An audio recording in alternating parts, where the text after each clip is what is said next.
எங்களுக்கு அவருக்கு வாய்க்கா வரப்பு சண்டையா இல்ல தனிப்பட்ட விரோதமா? இல்ல நாங்க தேசிய கூட்டணி ஏற்கனவே இருக்கோம்.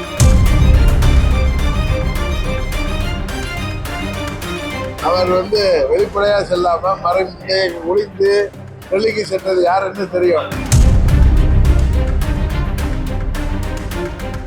அது மக்கள் விரோத ஆட்சி. அந்த ஆட்சியை முடிவு கொண்டு வர வேண்டும் என்றால் தேசிய ஜனநாயக கூட்டணி தான் சரியான மாற்று அணி.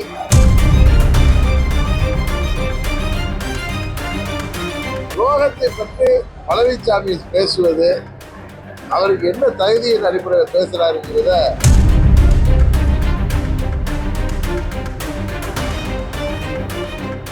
திருப்பரங்குன்றம் சட்டமன்ற தொகுதியின் அனைத்து நிலை நிர்வாகிகள், கிளை செயலாளர்கள், ஊராட்சி செயலாளர்கள், கிளை நிர்வாகிகள், பேரூராட்சி நிர்வாகிகள், ஒன்றிய நிர்வாகிகள், பகுதி நிர்வாகிகள், நம்ம திருப்பரங்குன்றம் சட்டமன்ற தொகுதி அடங்கிய அம்மா மக்கள் முன்னேற்ற கழகத்தின் அனைத்து நிர்வாகிகளையும் சந்தித்து 2026 சட்டமன்ற பொதுத் தேர்தலுக்கு தயாராவது குறித்து ஆலோசனை கூட்டம். அமைச்சர்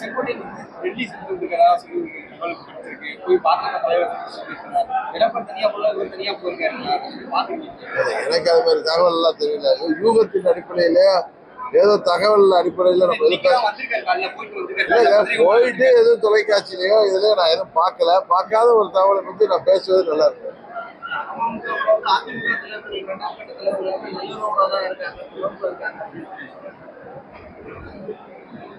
நாங்கெல்லாம் பழைய நண்பர்கள், எல்லாம் அம்மாவுடைய தொண்டர்களாக செயல்பட்டு வருபவர்கள். இதுல கட்சி மாற்று கட்சியா இருந்தா ஒரு திருமண விழாவிலோ ஒரு நல்லது கெட்டதுகள்ல சந்திக்கிறப்பையோ எங்க பொதுவெளியில சந்திக்கிறப்பையோ ஒருத்தர் பேசிக்கிறதுனால உறவுல இருக்காங்கன்னு சொல்றது தவறு. அம்மா மக்கள் முன்னேற்ற கழகம் தலைத்துவத்தோட இன்றைக்கு செயல்பட்டு வருகிறது. தேசிய ஜனநாயக கூட்டணியில இருக்கேன்னு சொல்றீங்க. அமமுக தமிழ்நாட்டை தலைமை எடுத்துக்கணுமா? அதிமுக தலைமை எடுத்துக்கிடுச்சு. அம்மா இப்ப யாரும் அம்மாவோ புரட்சி தலைவரோ யாரும் கிடையாது. அதனால அந்த கேள்வி நீங்க கேட்பது சரியாக இருக்காதுன்னு நினைக்கிறேன்.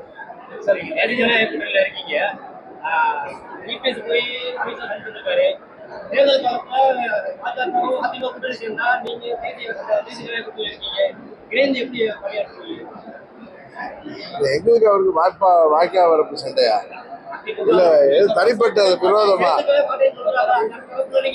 இல்ல நாங்க தேசிய ஜனநாயக கூட்டணி ஏற்கனவே இருக்கோம். அவர்கள் தான் டெல்லியில போய் அவர் வெளிப்படையா செல்லாம மறைந்து ஒளிந்து டெல்லிக்கு சென்றது யாருன்னு தெரியும். அதிமுக சேர்ந்தவர்கள் தான் போய் மத்திய உள்துறை அமைச்சரை சந்திக்க வந்திருக்காங்க.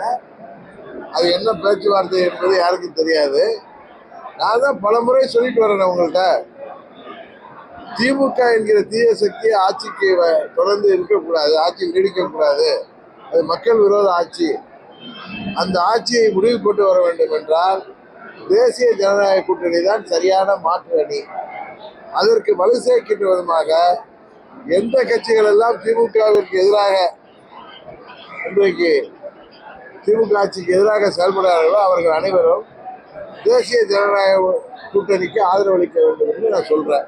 அதன் அடிப்படையில் எந்த கட்சி எந்த கூட்டணிக்கு வந்தாலும் அது வரவேற்கத்தக்க ஒன்றுதான். ஏன்னா திமுகவை தீய சக்தி திமுக வீழ்த்துவதுதான் எங்களுடைய முதல் குறிக்கோள்.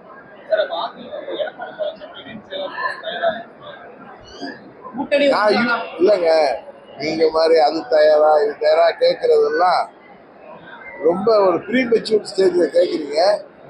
இன்னும் எந்தவித கூட்டணி சம்பந்தமாக தேசிய ஜனநாயக கூட்டணியில் ஏற்கனவே உள்ள கட்சிகள் இருக்கிற தமிழ்நாட்டில் இன்னும் கட்சிகள் இன்னும் தேசிய ஜனநாயக கூட்டணி பலப்படும், திமுக வீழ்த்துவதற்கு சரியான மாற்றணியாக இருக்கின்ற இன்னும் பலப்படுங்கிறது தான், பலப்பட வேண்டும் என்பதுதான் எங்களுடைய அம்மா மக்கள் முன்னேற்ற கழகத்தோட விருப்பம்.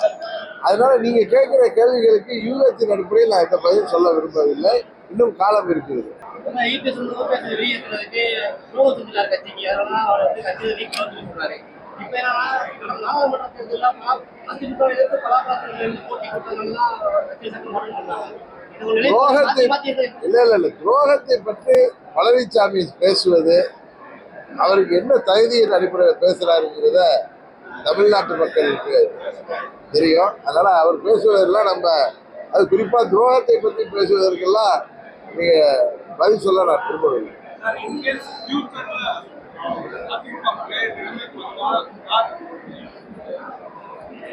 நீங்க இந்த மாதிரி வந்தால் போனால் அப்படின்னு யூகத்துக்கு கேட்கறதுலாம் நான் பதில் சொல்ல முடியாது.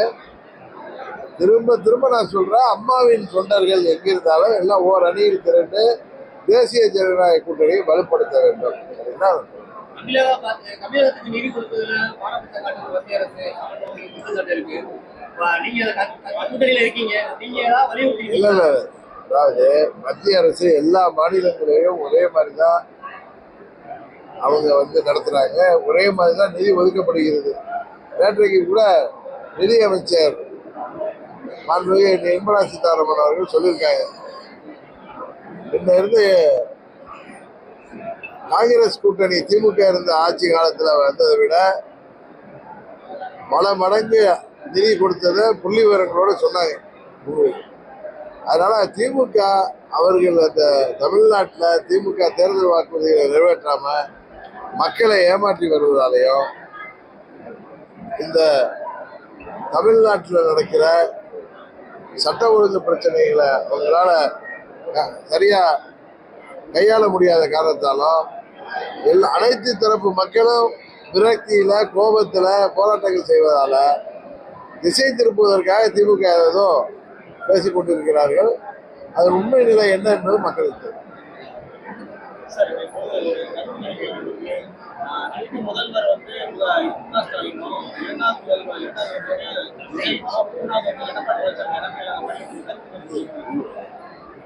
கருத்து கணிப்புகள் சொல்லும், மக்களுடைய கருத்து கணிப்பு என்னன்னு 26 ஏப்ரல் மேல தெரியும்.